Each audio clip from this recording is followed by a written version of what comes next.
As we grow older, we discover life's hidden wisdom. What we choose not to say, not to do, and where we choose not to go often matters more than what we pursue. These invisible boundaries we set, these moments of purposeful restraint, ultimately define our character and peace of mind more than any achievement.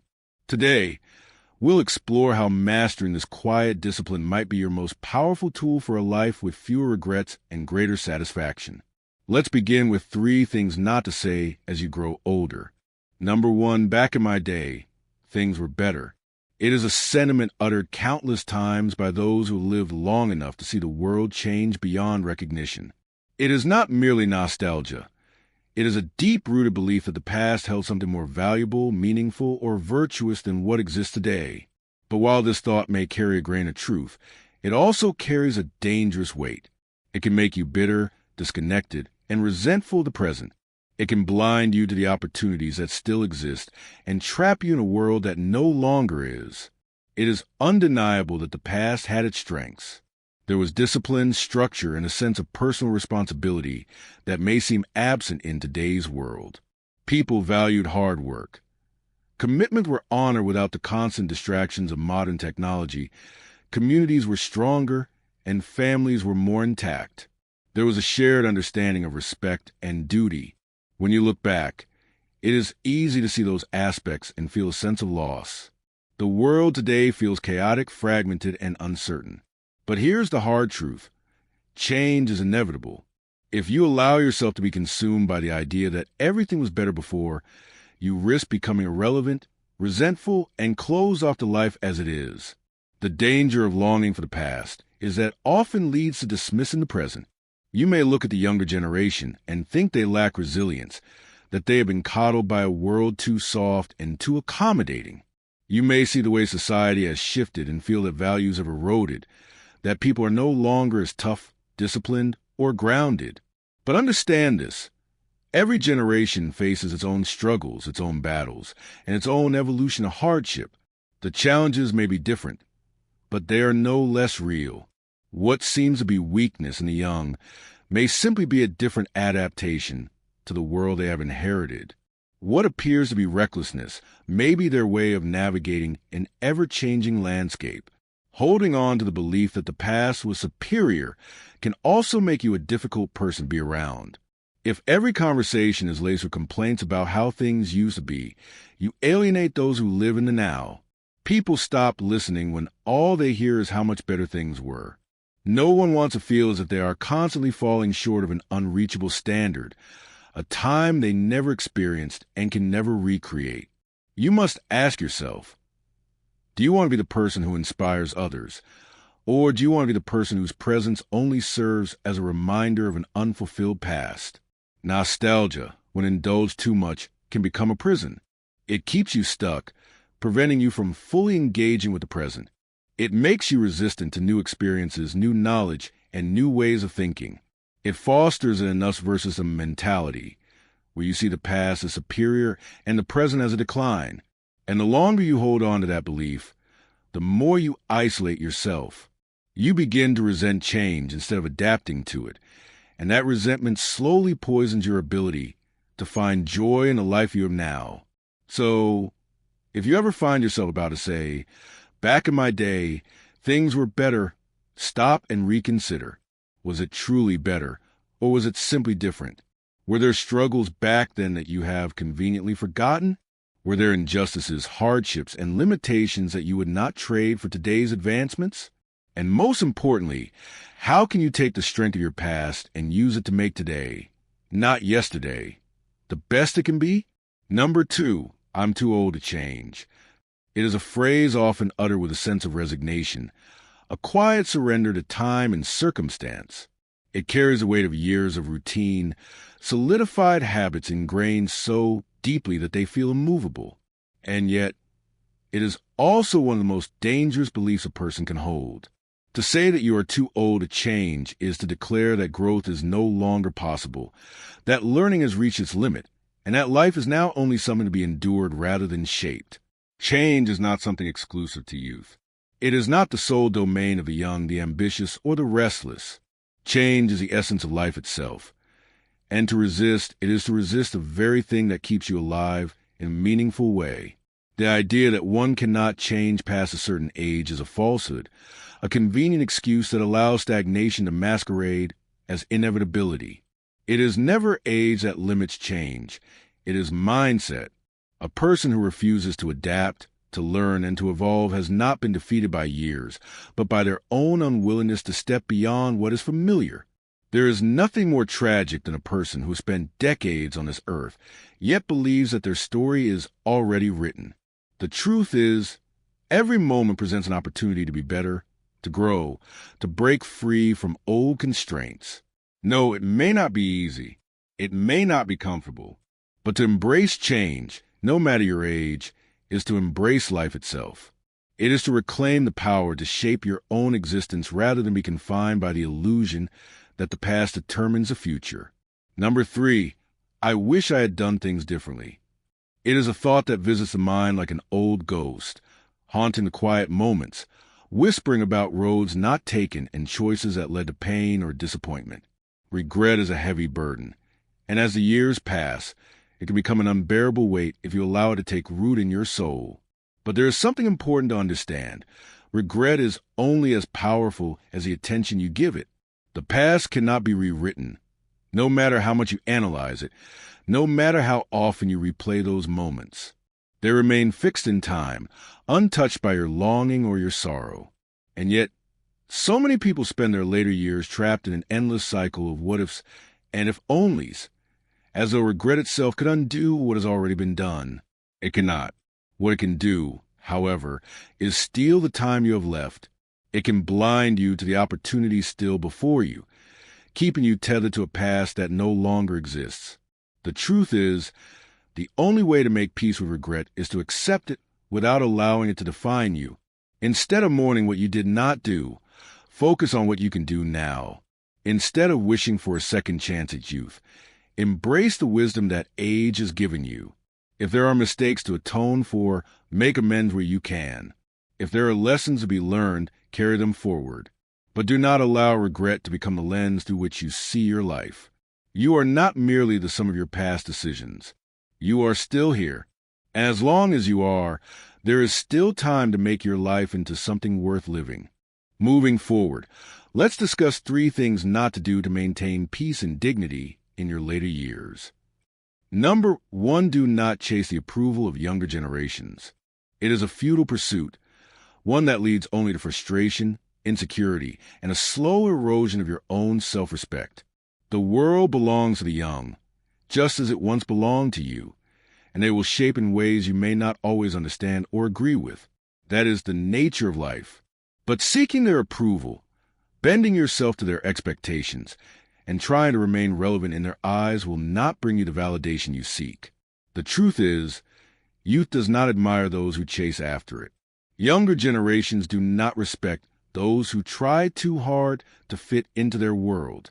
They may humor you, they may smile politely, but deep down, they sense the desperation in such attempts, and it diminishes the very authority and wisdom that comes with age.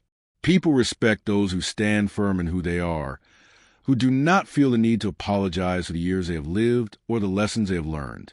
If you wish to be valued, then do not pander, lead. Be an example of stability, self-assurance, and quiet strength. Number 2, do not hoard possessions out of fear. The tendency to accumulate and cling to material things as you age is often driven by an underlying anxiety, a fear of scarcity, a fear of loss, a fear of no longer being in control. But in reality, the weight of unnecessary possessions does not bring security. It brings burden. The more you hold on to, the more you are trapped by the past, by obligations, by clutter that serves no meaningful purpose. There is a deceptive comfort in keeping things you no longer need.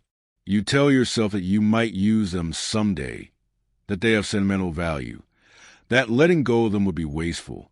But these are just justifications for avoiding a simple truth. Material things are temporary, and they do not define your life.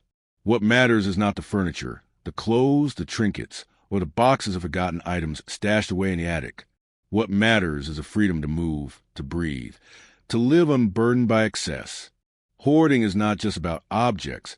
It is about an unwillingness to let go of control. It is a reflection of fear, the fear that if you discard something, you may one day regret it. But in reality, most of what you cling to does not serve you.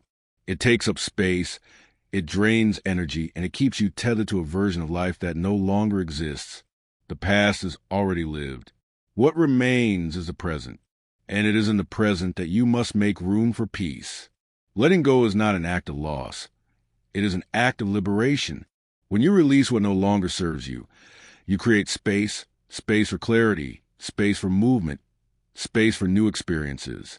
You do not need to carry the weight of a lifetime's worth of objects to prove that your life was meaningful. Your legacy is not in things. It is in the wisdom you have gained, the love you have given, and the example you set for those who come after you. Do not let fear trick you into thinking otherwise. Number 3, do not dwell on what you have lost. Loss is an inevitable part of life, and the older you get, the more you will experience it. Friends pass away, family members drift apart, physical abilities decline, and opportunities that once seemed endless become scarce.